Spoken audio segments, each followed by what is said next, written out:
Gregg, Maya, and Betty are not experts, nor do they claim to be. They're just a bunch of nerds who enjoy talking about movies, shows, and current events. So sit back, grab a coffee, relax, and enjoy a brand new episode of All Queued Up.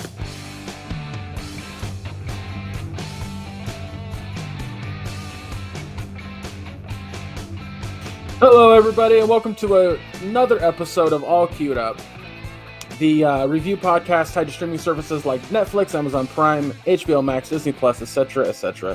I'm your host, Greg Dietz, and with me always is Maya Don Fisher and Betty Badger. How's your guys' week's been? Betty, that's your cue.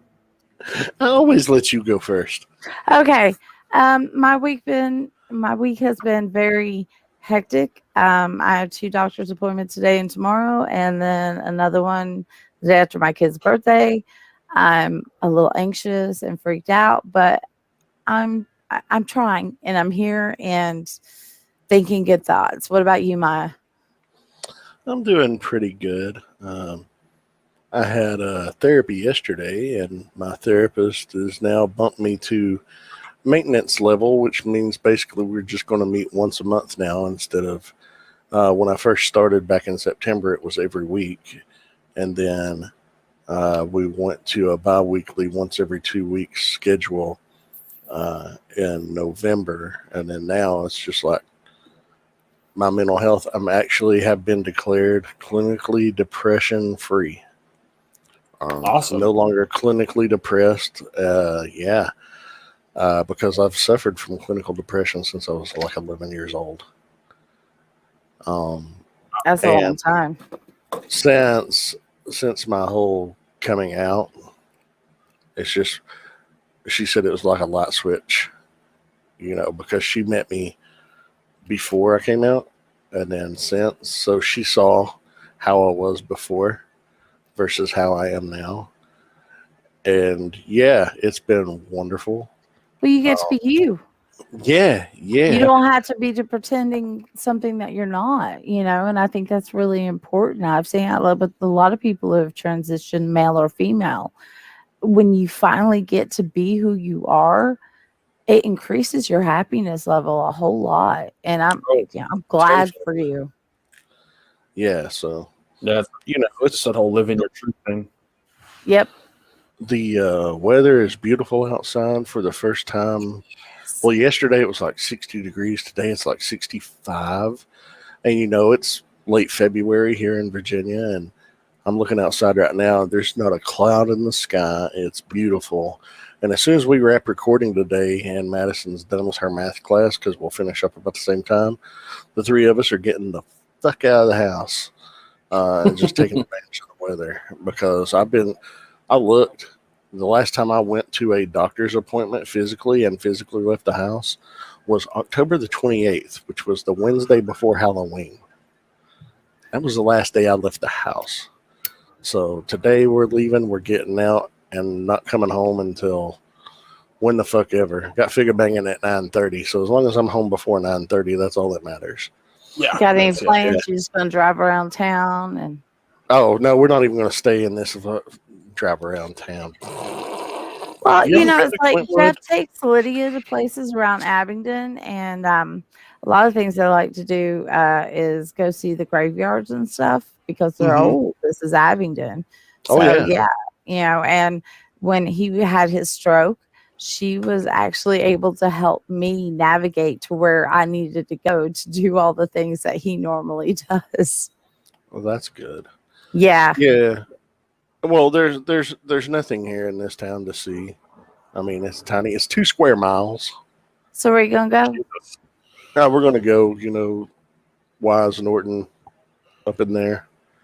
I'm going to go to the comic shop. I'm going to go to a few of the stores that I haven't been in a while. Unfortunately, we will have to go to Walmart because there's just things that we got to get for the house. Yeah. But that's going to be the last thing we do before we come home. Going to go eat, get some food. Well, have you just get out and enjoy the fucking weather. Yeah. Listen to some music at inappropriately loud levels. Exactly. which I'll be told, turn it down, it's too loud. And I'll be like, you're too old. And, I'm telling this to my soon-to-be 14-year-old daughter. Lydia is the same way. She hates it when I play my music loud. And even her music, she hates it when I play it loud. And that's the only time I really listen to loud music. You can hear me thumping from miles away. I'm surprised I have not been pulled over in the middle of Abingdon at this point, because I will be thumping some fucking Call Me Charisma and Billie Jean, and cops pass me and they're like, hey, I look like a soccer mom. It comes in handy. But yeah, my week's been awesome. I was getting ready to ask Greg how your week's been. I'll let you go ahead and segue into that after what you were going to say. I was going to say I can't listen to loud music because it triggers like a fight or flight response in me. Like, it's weird. Unless it's I can like get my mind on the right set. If music is just loud, my anxiety just raises. It's weird. That is strange. And I got to have it to where I can feel it just boom, boom, boom. That's exactly what causes my anxiety on that. You ever seen those crazy people in cars who you can see they're just totally jamming out to whatever music they're listening to? Air drumming. Oh, yeah. That's me. I know people think I'm nuts, but I'm like, and I'm doing this, and I'm going up and down on the vocals, and I know people think I'm nuts, but I don't care.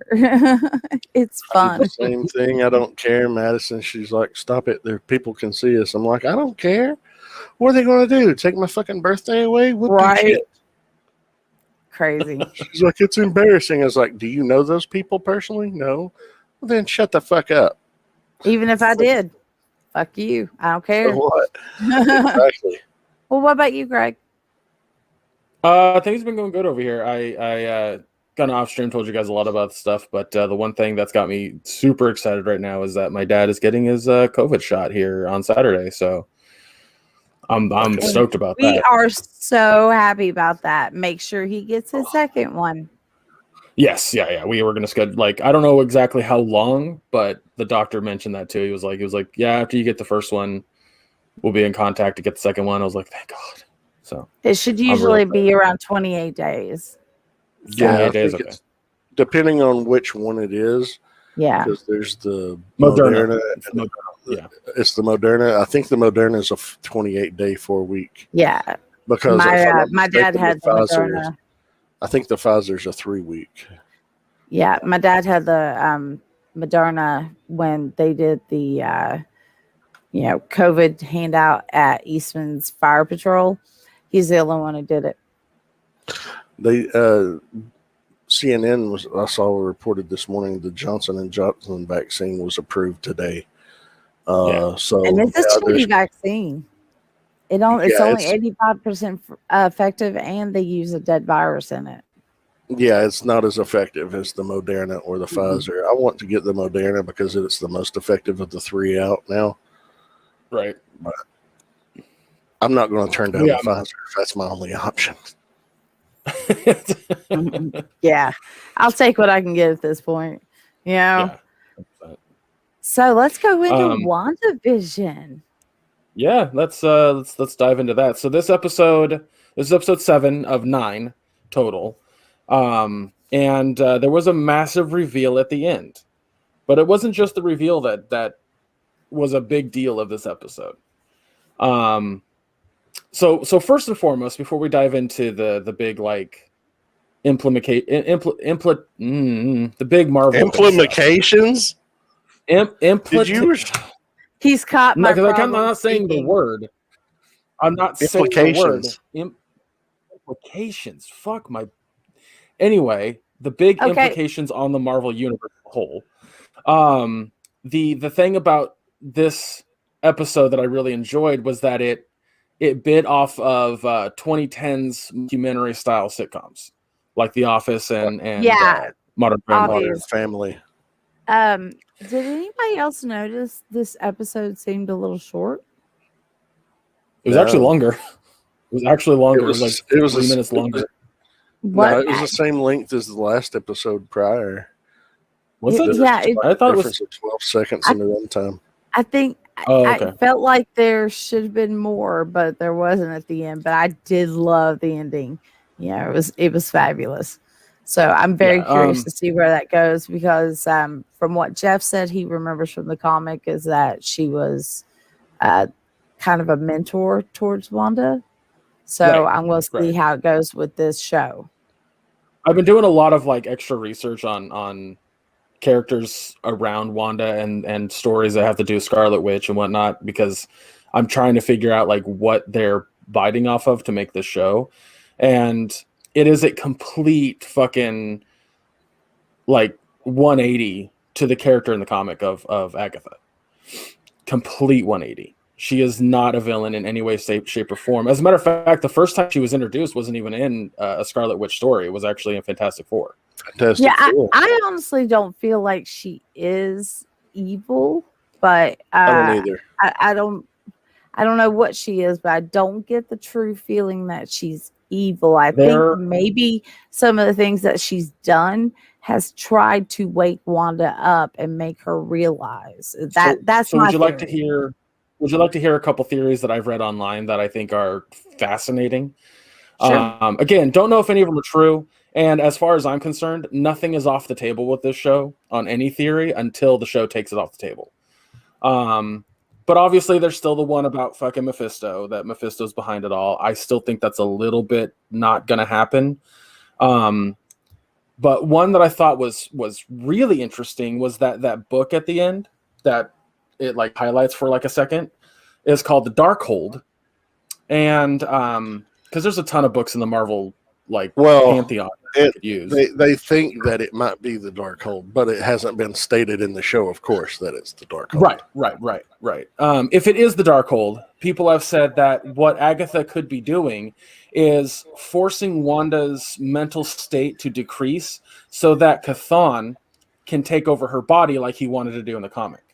And Chthon is this old entity. Knowing what's going on and how much harder her control over all this is, that does seem like a plausible theory.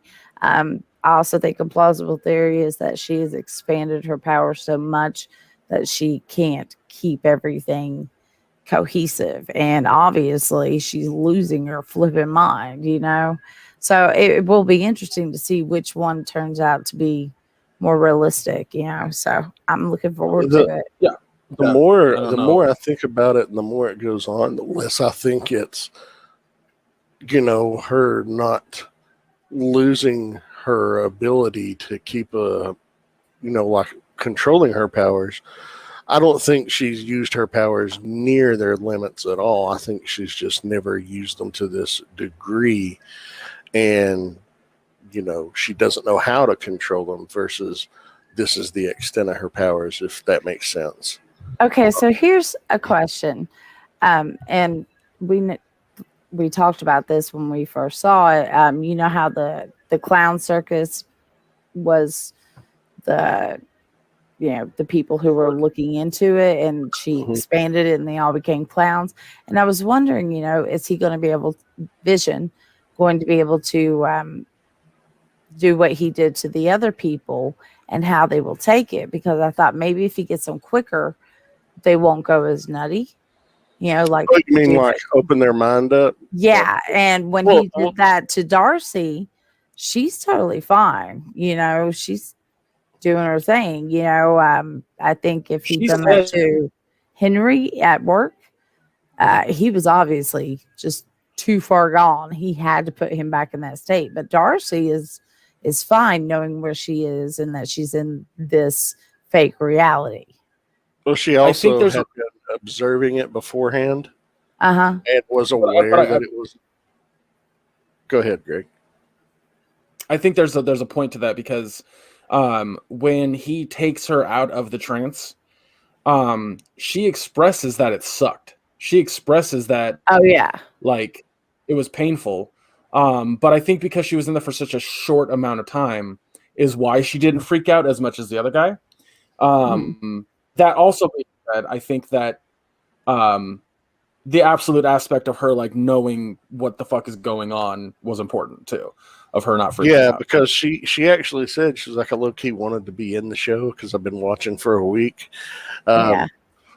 I was just kind of disappointed that they didn't put her in a waitress outfit, but you know, I can deal. The internet was that was so funny to me. Because like, I you have to understand, like, this show is so fascinating to me. I want to see what other people are saying about it. And so fucking Twitter was cracking me up because they were like, man, I was really hoping for her in a waitress outfit. Yeah, I know, but I Cracked me still up. accepted it. What did y'all think about when Monica tried to drive, I don't know what it was, into the field and it got spit out? She jumped out, it got spit out. Did you see it turned into like those Woody vans? You know what Yeah. part that had gone in there? And Yeah. and I guess this is true when she decided to just go on in, you know, and all that weird crap was happening. Now she's Photon, right? Because she's Well, been able to fight. She doesn't know it, but she has been able to fight back against Wanda, and it's freaking Wanda out a little bit too. Yeah. Yeah. What do you guys think about that? well, they've definitely I set think up an that origin for her to have powers now, which is cool. I don't know if they'll actually give her the code name Photon or if they'll give her what's the other name that she's going by, Greg? Spectrum. Yeah, and they might to lean be towards honest- that because the way the light fields looked when Yeah. she first went through, they're probably going to have her be Spectrum. I also want to point out that she might be Spectrum because she mentions in this episode to Wanda that she's also gone through pain, and so I don't think she's going to want to use her mom's fucking call sign for her superhero Yeah. name. Okay, Yeah. yeah. I did notice that when she first got in there, that way that she was seeing things, it looked like magnetic fields to me. Like she was able to detect Electromagnetic field. fields, actually, Yeah. because you see it very enhanced around power transformers, Mhm. power lines, you know, things that emanated electricity and things like that. Yeah. Yeah. Also, she's already been that actress has been cast in Captain Marvel too, so it'll be a direct link to that. Oh, that'd be cool. Yeah, I'm excited about that. Also, like, somebody else has been cast in Captain Marvel 2 that everyone is assuming is going to be like another hero, and I'm just like, everyone calm your tits, Jesus. Like yesterday, kind of off topic, but as a joke, the guy is Ned in the 2 Spider-Man movies, and then Tom Holland and Zendaya, all on their individual Instagrams tweeted, or I almost said tweeted, put out a picture that said Spider-Man in a different color, but it was the same font, and then under it had a different title for what Spider-Man 3 was going to be. So I think Tom Holland put Phone Home. The guy who plays did. Ned put Home Wrecker, and then Zendaya put something else as the title. And so the internet was just blowing up like, what could this mean? And could it mean this? And look at the colors. And I'm just like, y'all, chill. Fucking relax. Well, it's like I Like- remember Jeff saying that his comparison, and he didn't look anything up on the internet. That was awfully strange, but he did read these things when he was younger, you know, in the 70s and 80s. He compared her to Spider-Man's own mentor, who's also a woman. I think Madam it's Web? Madam Web. Is it Carlotta Webb or? But I know it's Madam Web, and apparently there are a few of them that do that. And I was like, oh, I didn't know that. I'm not really. I haven't watched that much Spider-Man, so I didn't know. You bringing that up it brings me to another point that I want to bring up. So, in the Marvel Universe, there are characters that are considered Nexus beings. Nexus beings are essentially if you have a wheel of reality and each slice on the wheel is a different reality, the character is the pin in the center that spins the fucking wheel. So, Wanda is a Nexus being, which is why we got that Nexus commercial. Spider-Man and Wolverine are also Nexus beings. Yeah. Which makes a lot of sense when you consider like Spider-Verse and shit like that. But Wanda being a Nexus being is an important aspect to her character. And one of the main comics that they've mentioned 1,000 fucking times in interviews and stuff that this show is biting off of is House of M. And I think I've already mentioned this in our discussions, but House of M, like, she literally changes fucking reality.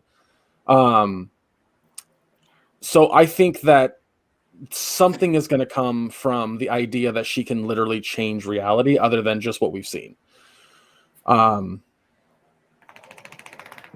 And I think that has to do with what Agatha's trying to do. I think that has to do with the book. Again, also, I noticed on the internet there are some eagle-eyed people.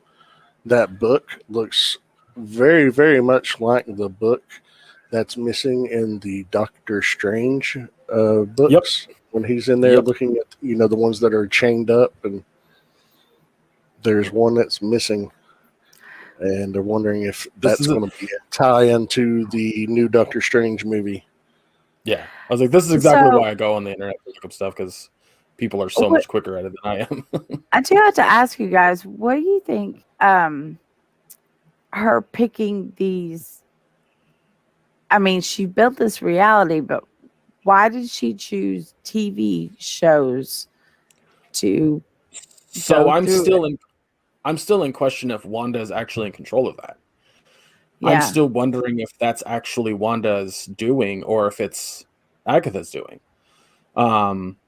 Because here's the big question I have is, if it is entirely Wanda, 100% Wanda, why is Agatha even there? What did she do? What kind of what's her motivation? I wondered that myself. Why is she there? Was she sent in by somebody else to kind of screw with things? Because she, at the end, she did admit everything that was going wrong was her fault. So I really want to learn more about her character, but I think a lot of us knew from the very beginning there was something different about her. You know. Yeah. Well, she was the main cast member. She's, the actress who plays her wouldn't just be a throwaway side character for fucking sure. Hell no. That's fantastic. Yeah. But yeah, we all that was the thing. It was, people were sitting there saying for a long time that it was Agatha Harkness. And I'm like, yeah, I see that. Like, it was never something that I really put into context. And then I looked up who Agatha was, because I was like, I don't remember ever hearing that character's name. And I was like, oh, she was like a mentor to, well, why would this woman be in this show? Like, it didn't make any sense to me. And I was just kind of like, all right, whatever. And then they revealed it, and I was like, holy shit. Well, according to what Jeff said, Agatha is a cheeky bitch. She's, if you were to put it in D&D terms, she would definitely be chaotic neutral.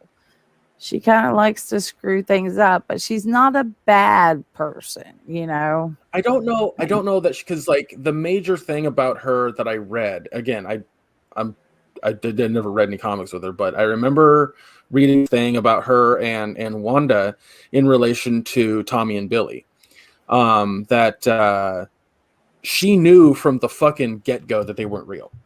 She 100% knew they weren't real, but never fucking mentioned it to anybody. And then when they full on disappeared, she was just like, yeah, I knew, but I just didn't tell you. But other than that, she's never done anything to the extent as other major comic book readers have mentioned that seeing her in this light is a little strange because she never did anything to this extent in the comics. So it's definitely what is going to happen next? But I'm fascinated. I'm really curious to see how it goes. Yeah. Also, people are still convinced that there is a what's it called? An engineer or some kind like that. Aerospace engineer. Monica, aerospace engineer. Thank you. They still think that we're getting that. Oh, I have. By the way, this is me personally, and this is the biggest stretch of them all. Next episode, we're getting one more major character reveal. What's that, Maya? Yeah, I just thought it was funny that you used the term stretch. Who do you think it's going to be? Because you know how a lot of people have speculated that it's Reed Richards. Oh, yeah. Gotcha. Do you really think that's going to be it, though? No, I don't. As much as I would like for it to be, no. I think they are setting up things with Sword and Fantastic Four for sure, but definitely not having Reed Richards on this show. But I do think that there is going to be a very crazy reveal next week, or this Friday, I should say. Stay with me here. I promise. It makes sense. Just stay with me. in the promo for episode 8, you see Vision walking up to somebody who is wearing what looks like a cape and a hat. It looks in a red tint. In an interview with Paul Bettany, he talks about working with an actor that he's never worked with before, that he's always wanted to. And so I then looked at who that was, and my brain went to one character immediately. And I went, who's played that character that he hasn't worked with? Let me look up Ian McKellen and Michael Fassbender. He has worked with neither, ever. So I think we're getting Magneto this upcoming episode. I could be 100% wrong. It's a bit of a stretch, but it's just a thought. Sorry, guys. My daughter's taking the dog out. It's okay. It's a possibility. And if we're going to get one, give me Fassbender. Just because, well, no disrespect to Ian McKellen. He's amazing. So's Fassbender. Fassbender's also younger. Ian McKellen's up there. I don't want to see him be I have no investment in all these people you're talking about. I really don't know who they are, but I'll be happy with whatever. Well, Ian McKellen, he's just, he's in his 80s. Oh, I know, but I do love him. I do too. But he's, I hate to say it, but I don't think we'll have him around in 10 years. I think it's a thing to say. It's just a sad eventuality of things. I don't know how old he is. I mean, I'll look it up, but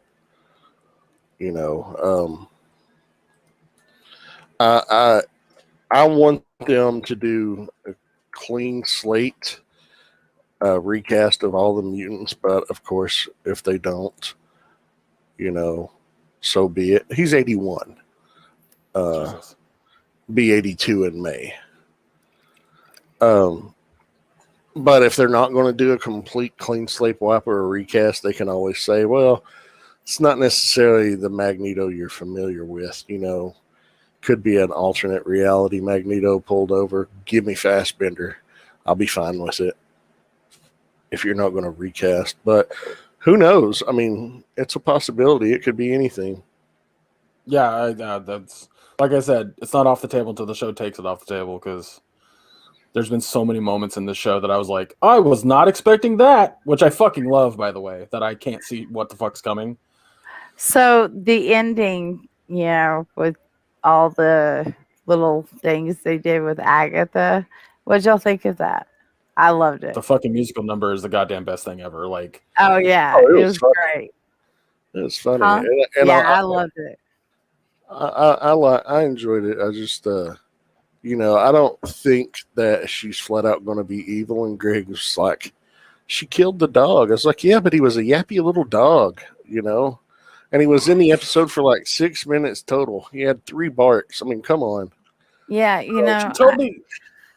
I love my rat terrier, but he's a fucking asshole barking dog. Y'all just heard it. I mean, she might not be evil. Like we were saying, like it could totally be another like evil entity that's using her to get to Wanda or whatever. Well, and you got to remember, Wanda herself at one point in time was an evil entity. So, because she was with Hydra. I wouldn't call her an evil entity. When I say evil entity, I'm talking about like an ancient god or some demon or some shit like that. Yeah, I don't know what Agatha is, other than in the comics she was a mentor to the Scarlet Witch. And also, too, I don't want to go ahead and initially say, oh, yeah, she's evil. Naughty, yeah, I'll get that. Evil, and she's like, I killed Sparky. Who says that dog was even real? Dog could have been a construct of Wanda's consciousness. It may not have been a real dog. Well, so have you seen any other animals in this reality other than Sparky? No. But we did get to see all the school kids in this episode. The only one you got to see was Mr. Scratchy, the rabbit, which is probably an allegory for the actual what's his name? Something Scratch. Agatha's son in the comics is Jonathan Scratch, I think. I thought his name was Nick Scratch, but yeah, Nicholas Scratch. It is Nicholas Scratch. My bad. But did y'all notice when when they were driving the ice cream bus, like, the word came in, and then they think they're going to get to go, and then there's a crossing guard, and then you see all these children. I mean, just tons and tons of children. And that has been a big thing, up through the show, where all the kids. You And didn't see them until the trick or treating episode, and then yeah, and now we saw a shit ton of them walking across the road. I was like, that's weird, and it's like Vision said, he knows that Wanda is doing this to keep him from going back, to her house. She's losing it. And but I think, is it Wanda that's say, like, trying to keep him away? Maybe it's Agatha trying to keep him away, and he just thinks it's Wanda because it could be. Yeah, you're right. He only knows that the only one that he thinks in the town that has any powers or abilities aside from him is Wanda. Mm-hmm. Before we wrap up this conversation, you guys did watch the end credit scene, right? Or the mid credit scene, I should say. Mm-hmm. Absolutely. Okay, good. Snooper's going to snoop. Yeah, I said snitches get snitches.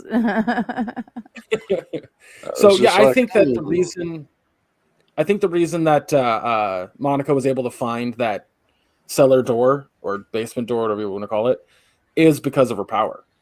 Mm-hmm. Like, her eyes were glowing a purple when she found it, by the way, not blue like when she came through the field. She has some detection powers. I'm going to be very interested in this series and in future ones to see what she can do. Yeah. Oh, I'm excited. Like, I'm super fucking stoked that this show has done some amazing fucking things at completely subverting expectations. Completely subverting it. And I'm so fucking happy that we get to experience this. And Marvel is just constantly, like, allowing people to knock it out the fucking park, allowing people to go ham with these stories and kind of work together. And I'm so excited for the fucking future of Marvel. And I'm so glad that you got into it, Betty, because, like, it's like one of my fucking favorite things in this world. Oh yeah, I love it. Now that I've gotten into it, I really, really do enjoy it. So, but growing up, comic books weren't afforded to me. I read things like Little Women and Tree Grows in Brooklyn and stuff like that because I was a little girl. That's what little girls read. So yeah, I get that. I mean, I got older and expanded my genres. I think I got into comics just because I was like, at the time it was like Superman and Batman, and they had their own cartoons, and I was just like, it's really cool. They, like, punch people. It's neat. And then as I got older, I was like, there's more complex stories in these. Kablam! All right, well, let's go ahead and give a grade to this episode, and then we'll move on to the discussion. Okay. Betty, would you like to go first? I would definitely actually give this one an A+. I love the whole thing from beginning to end. I love the Office intro. I love the fact that you can definitely tell she's losing her mind. I like that, I can't remember her name. Darcy and Vision are working together, and she's still got her memory, and the whole ending that just sealed the deal. So it's a definite A+ for me. Awesome. Maya? I'm going to give it an A just because I don't think it was perfect, but it was really, really solid. Really enjoyed everything, not disappointed in anything. Just, the show looks great. I enjoyed the Modern Family style format that they used. I would say the Office format, but never seen the Office. I would definitely run into the idea. To be fair, I've only seen like 2 episodes ever of Modern Family, so. Oh, it's such a good show, especially with the age gap couple. I love that part because it's me and Jeff. Gotcha. But yeah, it's really solid television from Marvel. They've yet to let me down, so I'm excited to see what happens Friday or this morning if you're listening to this on its day of release. So yeah, what did you think, Greg? I absolutely adored it. Like I'm super enthralled. One of the big things for me about this show that I'm really, really digging is actually the entire like sitcom aspect. I've been watching sitcoms forever, and something that always intrigues me about sitcoms is how like the ones that are successful are the ones that change the format. So Mhm. that's what this show is doing.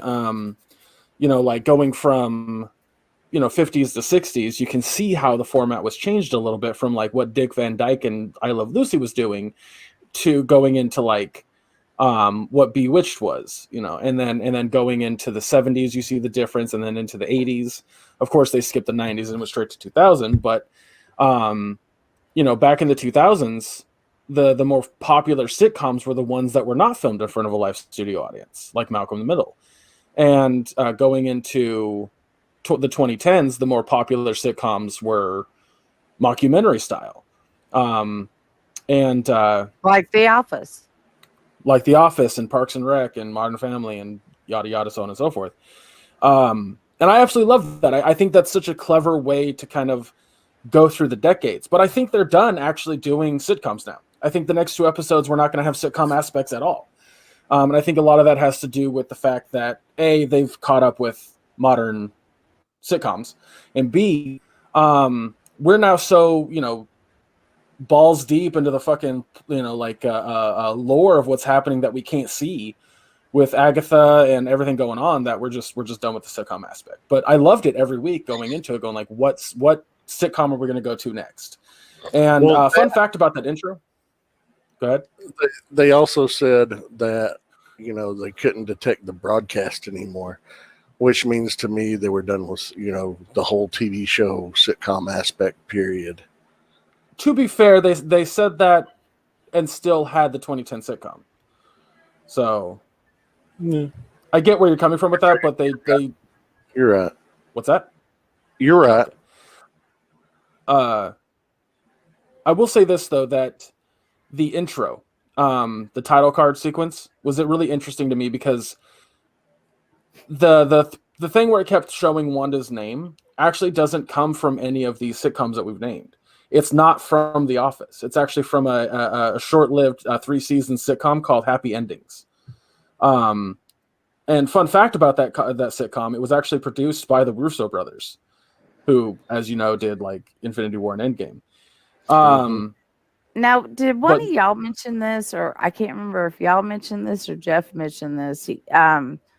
The reason why they didn't do a 90s sitcom is because it would kind of look in bad taste if they did Full House with her being the Olsen. Okay, yeah. I think that's a good point. Because I think a lot of the other sitcoms in the 90s were black oriented, and if they went that way, they kind of be shamed for white facing. Exactly. So. That was exactly what I talked to my mom about, because like that's why the question that I posed on Facebook that I took down because people just didn't get it is like, what's the more quintessential sitcom of the 90s? Was it Seinfeld or Friends? And people were just going like, I like Seinfeld better, I like Friends better. And like a few people answered it correctly, like you, Betty. You were just kind of like, I like this sitcom better, but I think the more quintessential one is this one. But a lot of people, like my brother, oh my god. Anyway, off topic, irritated me. I took it down because it was irritating me. I was talking to my dad about it, and I was like, what sitcom would they have used? Because the only one that came to mind was Full House. And I was like, they can't use Fresh Prince and Family Matters because that seems wrong. They would not really be able to use Seinfeld and Friends because it wasn't a family-orientated sitcom. So, where could they it go wasn't in the city? Because Seinfeld humor has a lot of big city living, and they're not it. So, right. All right. So, trailing off of WandaVision, Betty posed a fun discussion topic this week, and I got really excited about it, like over enthusiastic, if you will. But the idea, she's watching a lot of American Gods, and in the show, one of the main characters, he gets kind of thrust into a world that he didn't know existed. I misread that as like getting thrown into a world you don't recognize, kind of like Narnia or Alice in Wonderland. It's That's how I something read it. hidden under the surface. People just don't understand what's going on. Yeah. So she said, let's have a discussion about how each of us would react if that happened to us. And it got me thinking, like, I think it would honestly really depend on the scenario, because I don't watch a lot of anime, but I watch enough of anime to know that this scenario is kind of done a lot in anime. I'll give you guys a couple of examples. So the first one that popped in my mind was a comedy anime called That Time I Was Reincarnated as a Slime. A guy gets like stabbed or shot, I don't remember, but he dies in the first like 3 fucking minutes of the anime. And when he gets reincarnated, like when he opens his eyes back up, he's in a fantasy world, but as a slime that you would see in like Dragon Quest. A low level enemy type that exists in this world. He has his full thoughts. He has his brain from when he was alive, but now he's in this different body that he doesn't have a whole lot of That would suck. Control over. Yeah, like I wouldn't say control, because he has control over his body, but he doesn't have like limbs to use like he was when he was a human. It's fucking hilarious. But then there's another one called Overlord that takes that concept and does a little bit different with it. So it's a fantasy world in a video game that's super popular. Everyone knows this game. Everyone plays the game. Think of like World of Warcraft, right? And there is a main evil boss called the Overlord. He is godlike omnipotent. This kid just one day wakes up and he is in the body of the Overlord. He knows the world. He knows all the characters. He knows the story, everything. But he's thrust into this. That one's also kind of funny, but interesting. And then the other one that I was thinking of was called The Rising of Shield Hero. This one's actually really popular. Like it's got like 4 seasons now. But the idea is that this fantasy world, very similar, like let's say a Lord of the Rings style fantasy world, maybe a little less Lord of the Ringsy, but still, because I don't think there's orcs and shit like that, but there are definitely goblins that they fight. But the idea is that this world grabs 4 people from different realities. One becomes shield hero, another becomes sword hero, one becomes bow and arrow hero, and I don't remember what the 4th weapon is. But the idea is that they're all supposed to be the heroes of this realm, but they look like themselves entirely. It's as if you just went to bed and then woke up in your own body. You had a weapon attached to you that you couldn't get rid of. That's what this show's like. So that was my thought process when you asked this question, Betty. But then it also got me thinking about, like, have you ever read the comic Fables? Or hell, have you watched the show Once Upon a Time? Yeah, that was one of Joe's favorites. I liked it, but I only watched like the first 4 seasons. I mean, it's a little kitschy for me. I think the comic is honestly better. It was very bad for that, especially as it went on. But essentially, that show was Fables made for TV.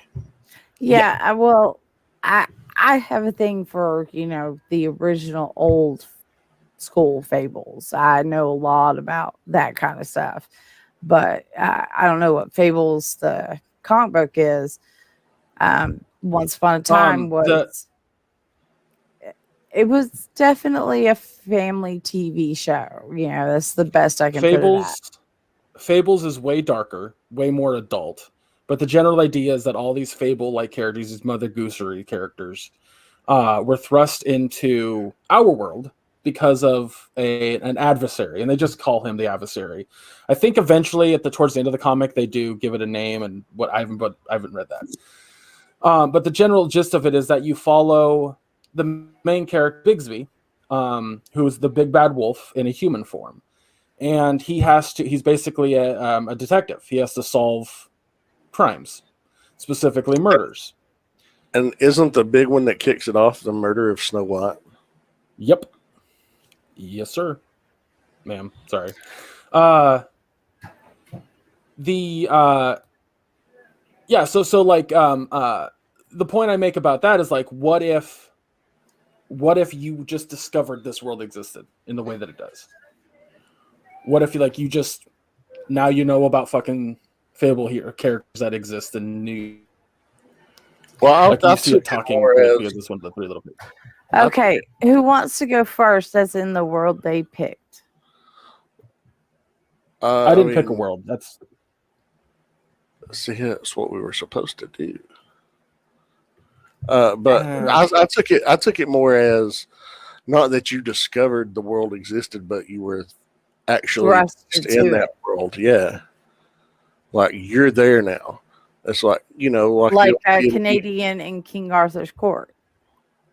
Yeah, like the old D&D cartoon, the old Dungeons and Dragons cartoon from the 80s. The kids go on an amusement park ride. All of a sudden, they're in the realm of Dungeons and Dragons, Yeah, you go in one end and come out the other.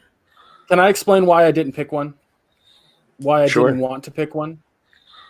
Sure. Because I think it would depend on where I got into on how to react. I got thrust into Star Wars. I would react differently than if I got thrown into fucking Gotham City. Oh, yeah, I agree. But that's why I thought we were picking one so we could all discuss how each of us would react if we were like, say you use Star Wars as an example, right? All right, how about we do react in Star Wars? How would Betty react in Star Wars? And then how about I give you a world, you give Gregg a world, and Gregg gives me a world. That works. That works. Sure. Okay. I just didn't want to pick one for me myself. I just didn't want to. That's all. Yeah. Okay. So say you were thrust into a world where it used to be this world. It was torn asunder by magic.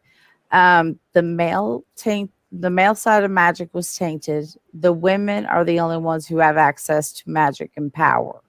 They kind of rule the world, but there are other religious, we're just going to call them crusader men, who are out to destroy them. And there's now a new prophesized young man who is meant to start the wheel turning again. It's the wheel of time. The women are the Aes Sedai, and they hold the power in this world. There are Trollocs, there are magicians, there are psychics. I mean, anything you could think of, it's there. What would you do if you woke up one day in the middle of Tar Valon, which is where the Aes Sedai hold is? I would definitely wish I had more knowledge than just based on that. If it's something I knew, but of course that's part of the fun of this is not knowing. True.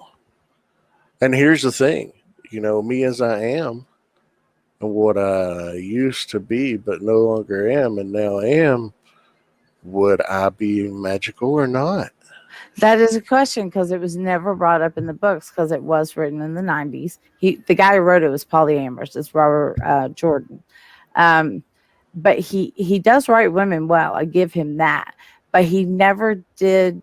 Transgendered people were not in this book. And I've always wondered, if you are a woman born into a man's body, would you not be able to touch the female source no matter what your physical body says it is?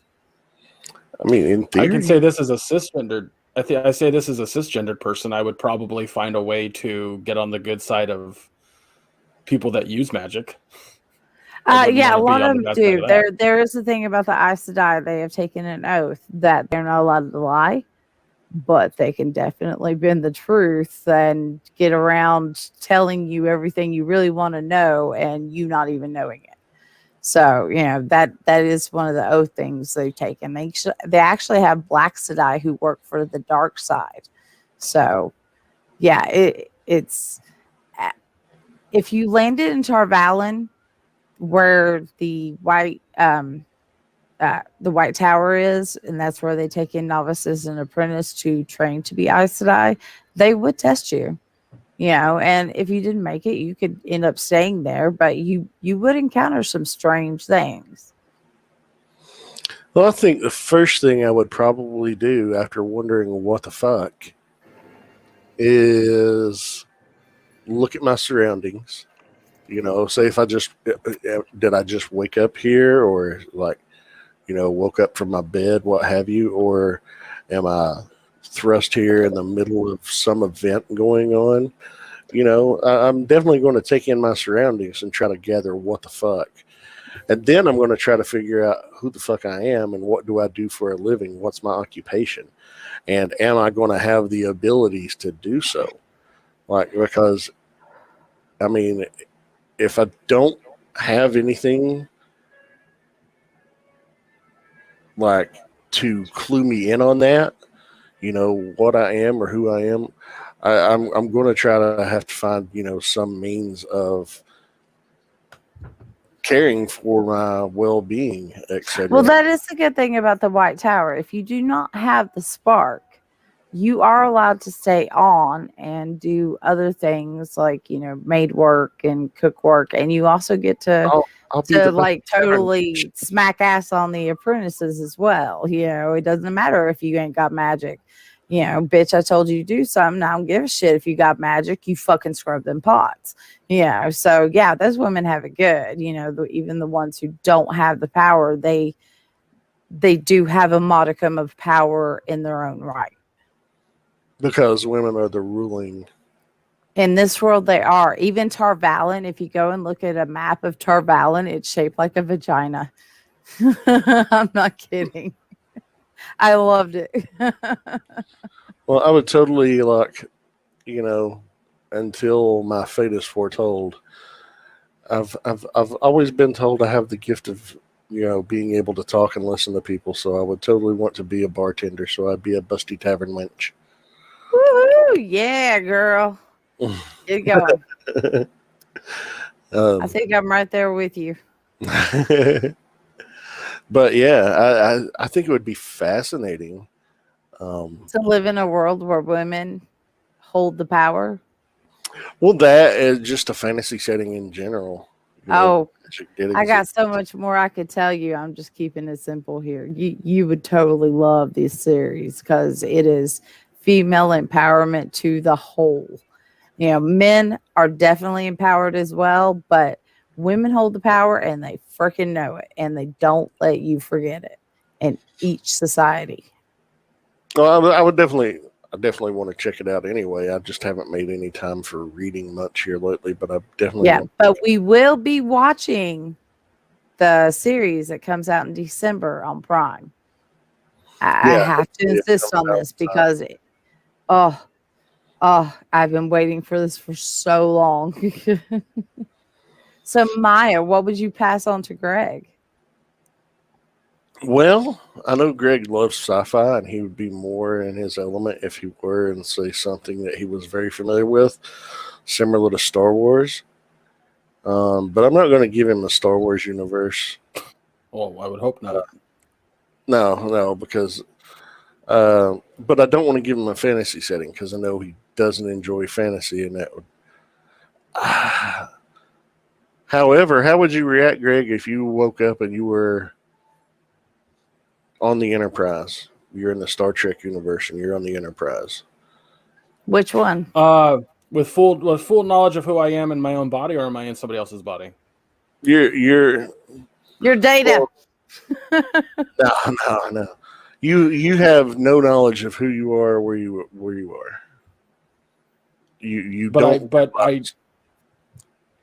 You just know you're on. What color is his shirt? Oh, it's red. What I'm asking. What I'm asking is do I know who I am in regards to who I was before I was suddenly on the Enterprise? Yeah. Okay. Yeah. Okay.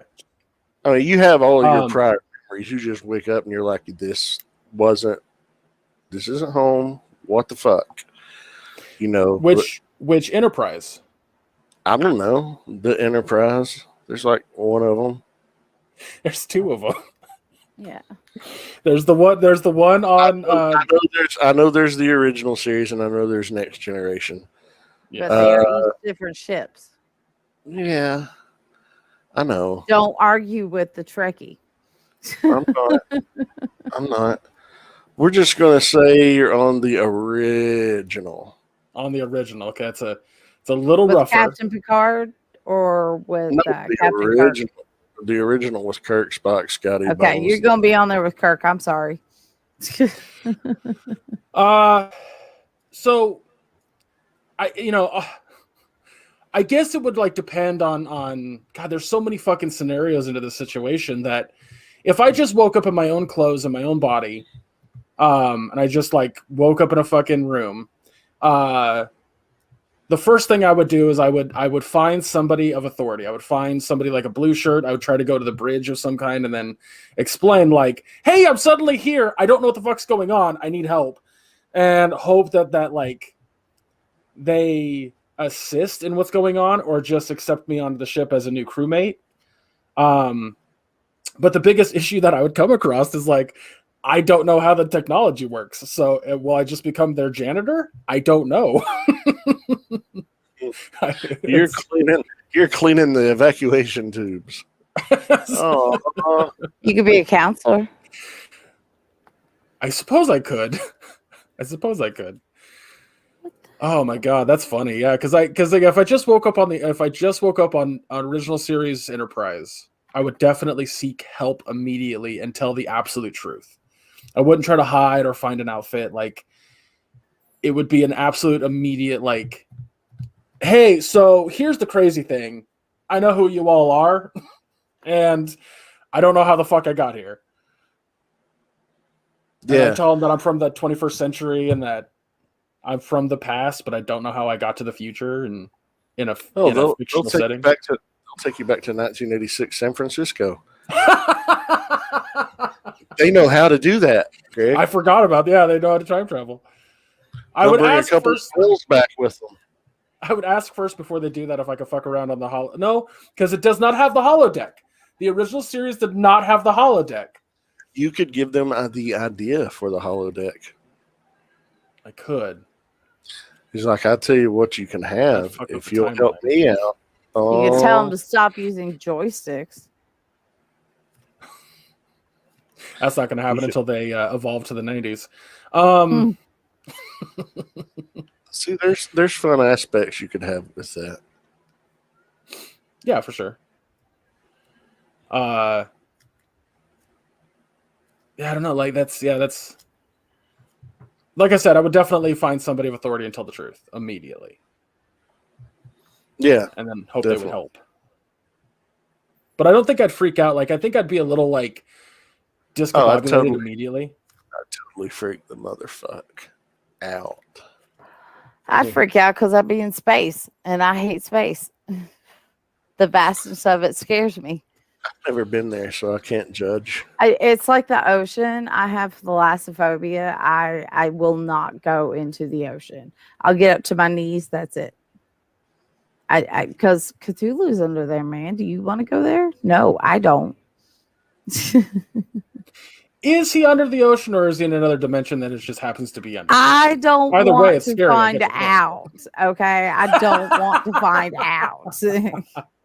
I just prefer to stay as close to dry land as possible. I love the beach. I love the waves. I love going there, but I don't want to get in the beach. No, fair enough. All right, am I? So what you gonna give me? Give me some good. I'm going to give you one that doesn't exist. I'm going to give you a scenario that doesn't exist yet. Okay. Or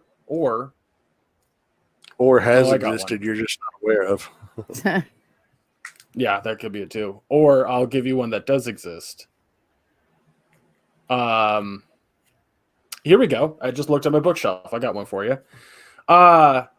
You wake up and you are on a bureaucratic spaceship that because a different alien has decided to save you as the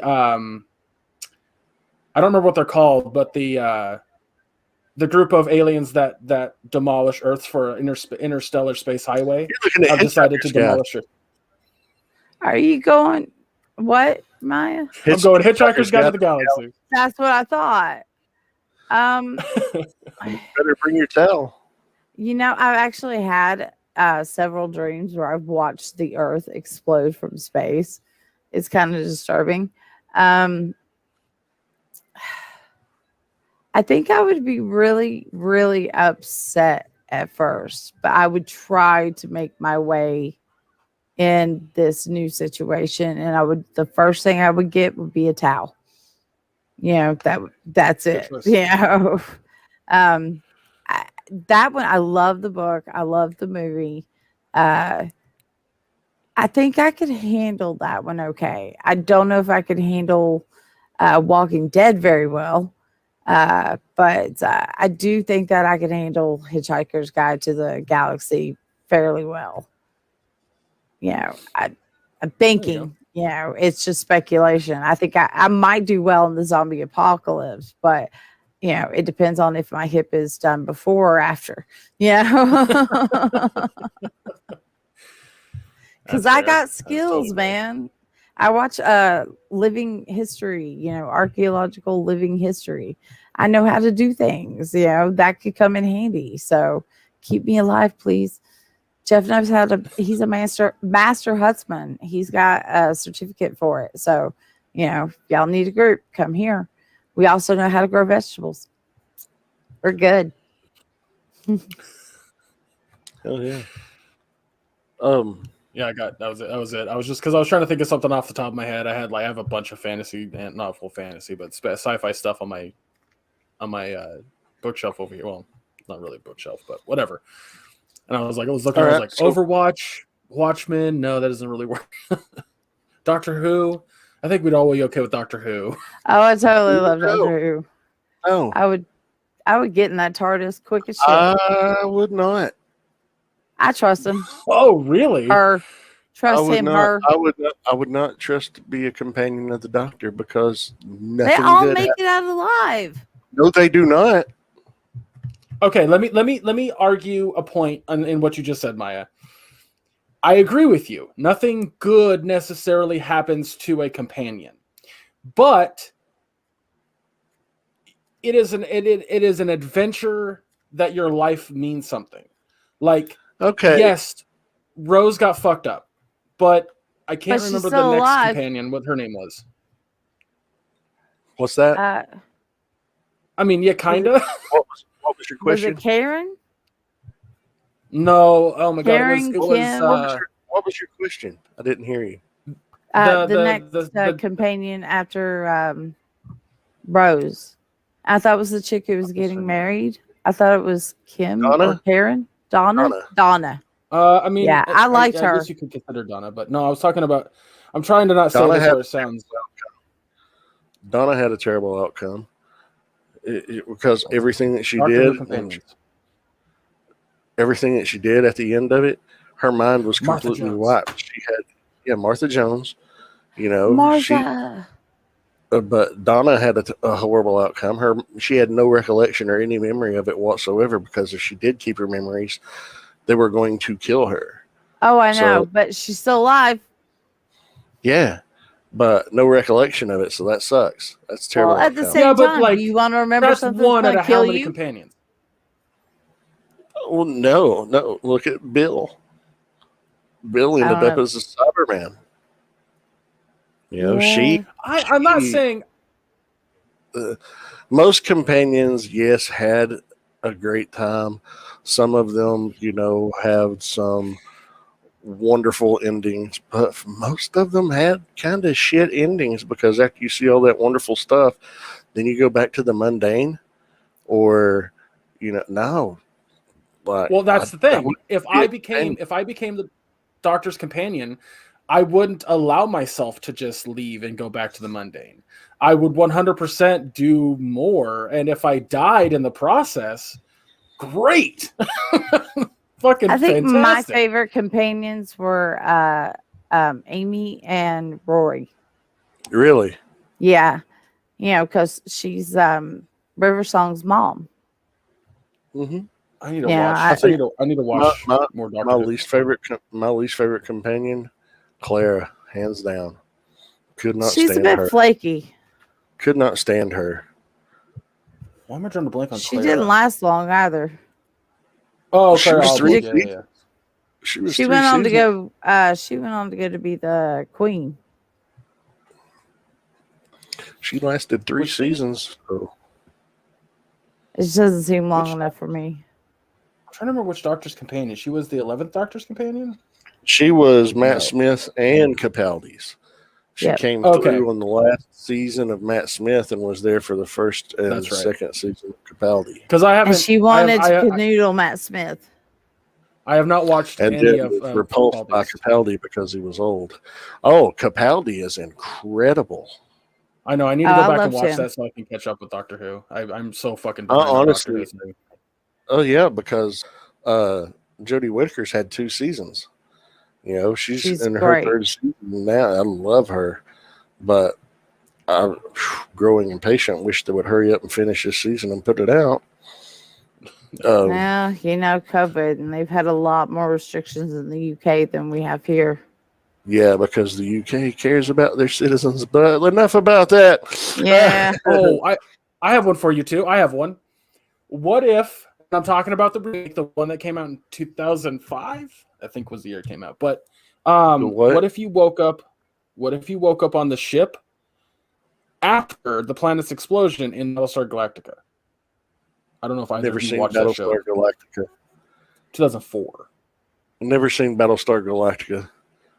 Okay, so let me give a brief summary of what happens in the show because it's nuts. So there's a planet of humans, and they create an AI that goes rogue, causes a war, the Great Cylon War, leaves the planet, comes back years later to blow it the fuck up.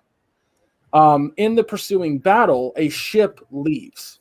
It has a handful of humans on it.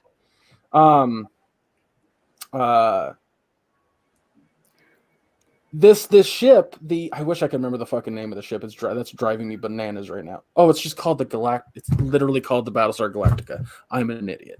Anyway, the Cylons have figured out how to present themselves as human, to look fully human, and even have humans on board the Galactica who are who don't know that they're a Cylon.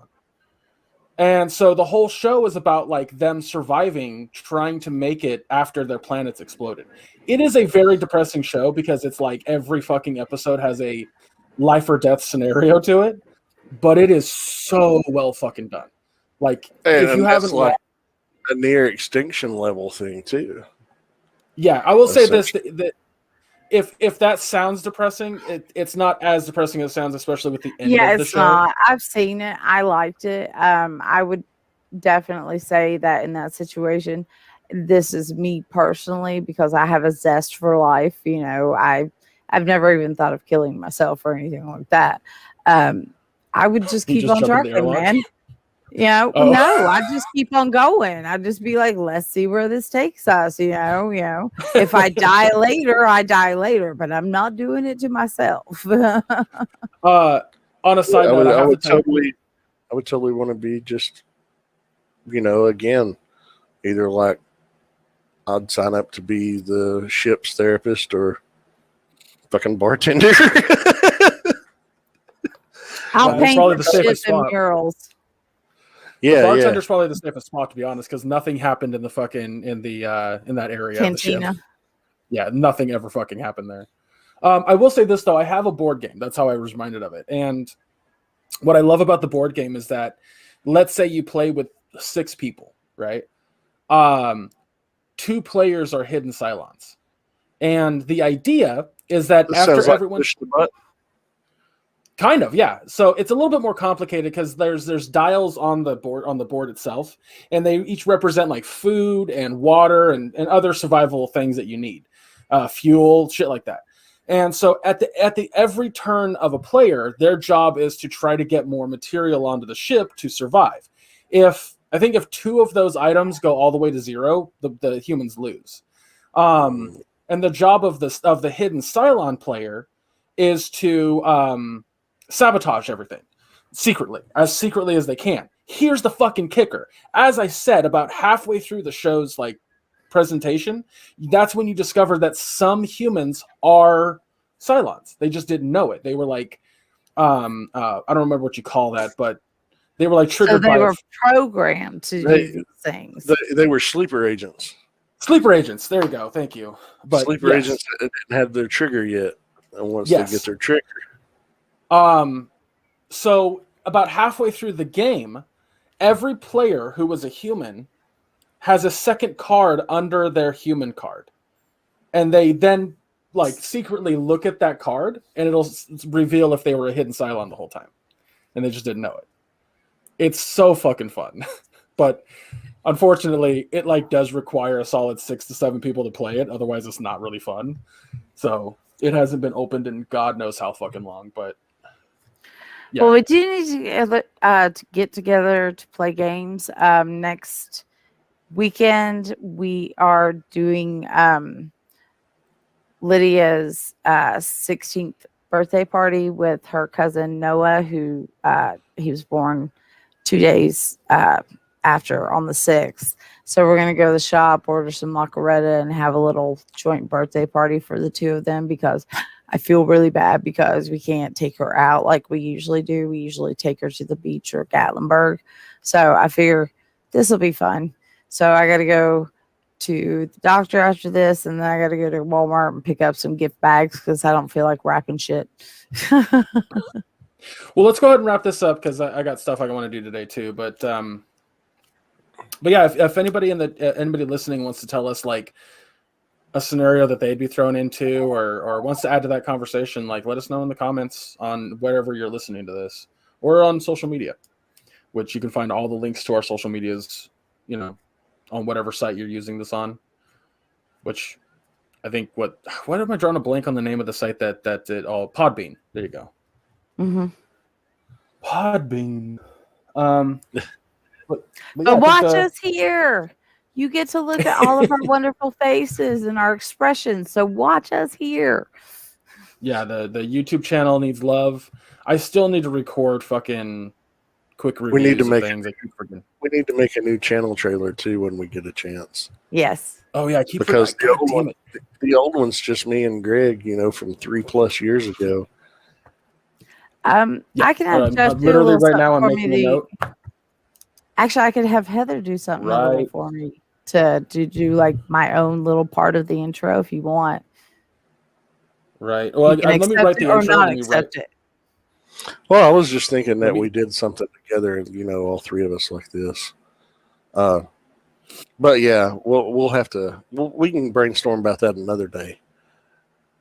Yeah, I'm making a note so I don't forget, because I keep forgetting to what I want to do is write it, send it to you guys, and then like yeah. So, but yeah, everybody. Again, thank you for listening. Next week we're going to talk about the episode 8 of WandaVision, which will be very exciting, and we're going to watch the movie that Betty suggested, I Care a Lot, on Netflix. It's got Peter Dinklage. Sorry, I love him. We all like the Dinklage around here, so as far as I'm concerned, I like him. So, oh yeah. Again, as we said, go ahead. I said, oh yeah, he's awesome. He is. I didn't catch it. All I got was never mind. Yeah, like I said earlier, make sure you follow all our socials. That's when you'll find out what we're doing if we decide to stream or what the fuck ever. Like, go follow us on Twitter, Facebook, and Instagram, and we'll let you guys know as soon as we're going live or when we plan on going live. That's also where you're going to interact with us with the discussion that we have. That or the comments below on YouTube. Literally anywhere. Our Discord, go ahead. Talk to us. We're there. Trust me. Talk to us. But yeah, that's I think that's it for that. I'm looking at our notes. Make sure you check out our Teespring if you want, a mug or a shirt that has our. And we're going to be adding some new things too. So, Maya and I think we discussed adding Peace, Love, and Polly Pops as a T-shirt. Oh yeah, that's right. Yeah. So I think that would be a nice T-shirt. If you guys got some phrases that you say on the reg, feel free to do that too. Yeah, I guess definitely. me just stuttering the ending. I guess I could do that. I'll just. Oh, you could do I a can see one picture of. that says, go ahead. I was gonna say it could be quotations of God. What's their name? And then just Gregg underneath, like my name. Or podcast canceled. God damn it. Yep. Oh yeah. Damn it, Maya. We're canceling the podcast. We'll But figure yeah, some other stuff than that, yeah. That's gonna be fun. I forgot about that. I forgot that we discussed that. Just fucking brain fart. But yeah, other than that, Maya, where can folks find you? They can find me on Facebook under my name. It's, public profile, so they can follow me. Message me, what have you. I love talking to new people. If you want to follow me on Twitter and Instagram, they're linked to my Facebook profile. You can catch me on 2 other shows throughout the week on the Realm of Collectors YouTube channel. Every other Wednesday on Figure Banging at 9:30 p.m. Eastern Time. It's a live action figure review show with 3 other of my friends and myself. We have a fun time, act like a bunch of 12-year-olds. It's fun. But it's also informative. If you're into collecting and things like that, check it out. And then on Friday nights on Nerd Life Syndicate, same channel, Realm of Collectors YouTube channel. It's at 9 p.m. Eastern. We talk about everything that happened in the world of pop culture and entertainment, collecting, things like that. And we have a really good time. And we really crack on Russ a lot. I'm trying to do that less and less, but it's so easy. But yeah, if you want to have a good time, hang out in the chat because we interact with our chats on live shows. Do so. It's a lot of fun. That's everywhere you can find me. What about you, Betty? I'm not a lot of places, so you can find me at Betty Badger Oldtree on Facebook, and you can find me at Bright Betty on Twitter. And for right now, that is it. What about you, Gregg? Trevor Upgeek on all socials.